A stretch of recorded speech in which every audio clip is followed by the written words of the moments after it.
What we saw yesterday was an act of pure evil, an act of anti-Semitism, an act of terrorism on our shores in an iconic Australian location, Bondi Beach, that is associated with joy, associated with families gathering, associated with celebrations, and it is forever tarnished by what has occurred last evening.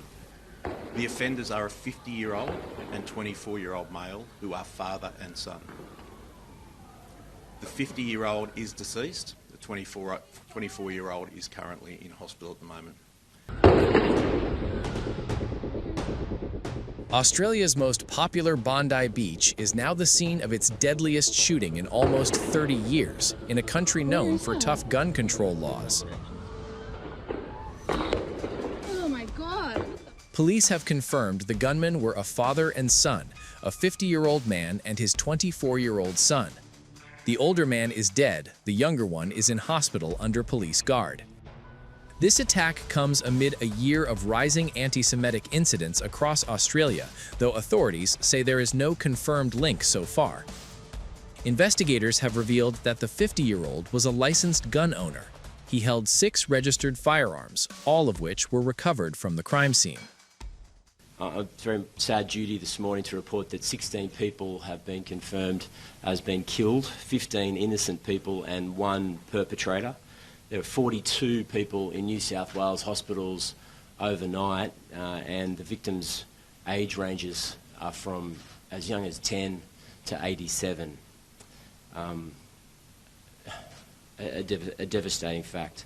Obviously, the Jewish community in New South Wales are absolutely devastated this morning, and it's our responsibility to wrap our arms around that wounded community and let them know that ordinary Australians, regular Australians, are in their corner and thinking of them this morning after this terrible, terrible targeted attack on what should have been a joyful event that they have every right to share with their community on Bondi Beach last night. We need to send a strong and clear repudiation of anti-Semitism in all of its forms. In all of its forms. There is no tolerance for racism or Jewish hatred in New South Wales or Australia, and we need to be clear and unambiguous that we will fight it everywhere we see it, whether it's destructive, horrible acts of violence or chants, mottos and internet posts on the internet. Wherever it is, we need to fight anti-Semitism. It is toxic, it is cancerous within a community, and as you can see from last night, it leads to devastating, devastating implications for the people of our country. There's been overwhelming public outrage and support from the people of New South Wales, and I think from the people of Australia. There needs to be a time for mourning. We need to be in a position to bind up the wounds of the state's Jewish community, and many people are asking how they can help. The first thing, of course, is to listen to New South Wales Police and emergency services, but if you are looking for something practical to do, you could give blood.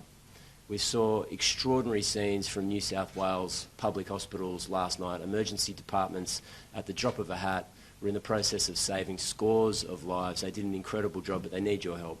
They need blood, and if you're thinking about doing an act of public service in the coming 24 hours, I'd urge you to contact the Red Cross and do that piece of public-mindedness, that piece of public-spiritedness. I want to say thank you to our amazing police force who acted bravely and diligently in incredibly difficult circumstances.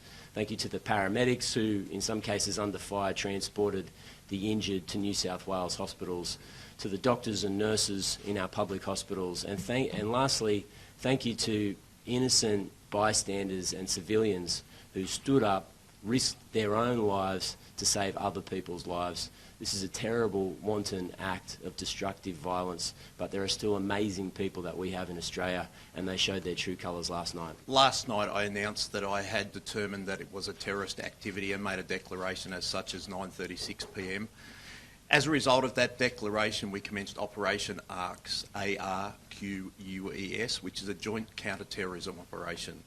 That is New South Wales Police working very closely with our Commonwealth partners to ensure that we thoroughly investigate the circumstances of the incident yesterday. We have progressed at pace overnight with that investigation, and as a result of investigations undertaken, I can say that we are not looking for a further offender. We are satisfied that there were 2 offenders involved in yesterday's incident. One is deceased. The second is in critical but stable condition in hospital at the moment. The offenders are a 50-year-old and 24-year-old male who are father and son. The 50-year-old is deceased. The 24-year-old is currently in hospital at the moment. As part of the investigation, we conducted 2 search warrants last night, one at Bondi Rig and a second at Campsie. The 50-year-old male is a licensed firearms holder. He has 6 firearms licensed to him. We are satisfied that we have 6 firearms from the scene yesterday, but also as a result of the search warrant at the Campsie address. Ballistics and forensic investigation will determine this morning that those 6 firearms are the 6 that were licensed to that man, but also that they were used in the offence yesterday at Bondi.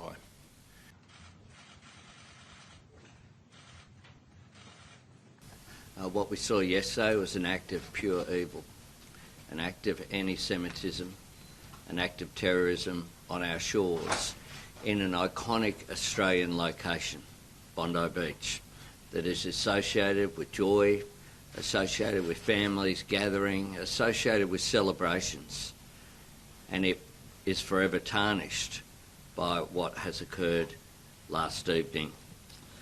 This was an attack deliberately targeted at the Jewish community on the first day of Hanukkah, which of course should be a joyous celebration, and the Jewish community are hurting today. Today, all Australians wrap our arms around them and say, we stand with you. We will do whatever is necessary to stamp out anti-Semitism. It is a scourge and we will eradicate it together. The Australian Federal Police and ASIO are working closely with New South Wales authorities, and the briefing we've just had, we have had the AFP there, and the AFP Commissioner will return to Australia today. We will dedicate every single resource that is required in responding to this. To the brave responders, first responders, including ordinary citizens who acted yesterday, thank you for what you do. People rushing towards danger to show the best of the Australian character. That's who we are, people who stand up for our values. Flags will fly at half-mast across the country today as we pay our respects to all those lost and all those who have been injured. And we conclude by saying that yesterday was indeed a dark day in our nation's history, but we as a nation are stronger than the cowards who did this. I thank world leaders who have reached out, from President Trump, President Macron, Prime Minister Starmer, others right around the world have reached out to Australia at this time, and we thank you for your sympathy and your solidarity with our values. Australia will never submit to division, violence or hatred, and we will come through this together. We refuse to let them divide us as a nation. Minister, Benjamin Netanyahu has laid some blame on your feet. What is your response to Netanyahu's comments yesterday that were pretty blunt? This is a moment for national unity. This is a moment for Australians to come together. That's precisely what we will be doing. Is it a failure that these men weren't seriously on the radar of our authorities? Look, our authorities do an extraordinary job. As Commissioner Lanyon has said, investigations have already made some progress. The fact that there were raids on the home in Bondi Rig and at Campsie last night, we will continue to provide every resource possible to the AFP and as well to our intelligence and security agencies.